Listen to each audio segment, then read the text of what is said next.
Alors que dans ce petit jeu, Donald Trump a aussi réclamé de l'Europe qu'elle cesse ses achats d'hydrocarbures russes et qu'elle préfère le gaz américain. Son ministre de l'énergie sera d'ailleurs à Bruxelles aujourd'hui pour en parler. Bruxelles qui s'est pourtant déjà engagé cet été à faire 750 milliards d'achats d'énergie américaine. Alors que cherche Washington, Margot Faudéré? Le premier objectif pour les États-Unis, c'est tout simplement d'écouler le GNL américain. À partir de 2026, des extensions de champs gaziers vont avoir lieu aux États-Unis, notamment chez Total Energy, qui est très présente dans le golfe du Mexique. Les capacités d'exportation vont quasiment doubler d'ici à 2028. Et donc, les États-Unis sont à la recherche active de nouveaux débouchés. Ensuite, il y a probablement une explication plus géopolitique derrière tout cela.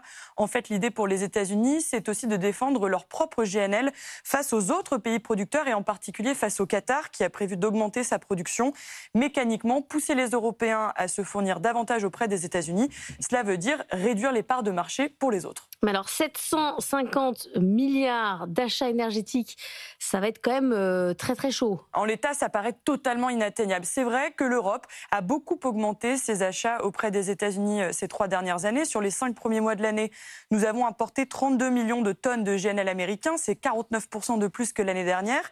ExxonMobil s'attend aussi à ce que de nouveaux contrats soient signés. Mais atteindre les niveaux qui sont demandés par Donald Trump, ça paraît totalement impossible. Et d'ailleurs, dans les 750 milliards qui sont évoqués, cela englobe probablement d'autres choses, de l'uranium et puis aussi du charbon.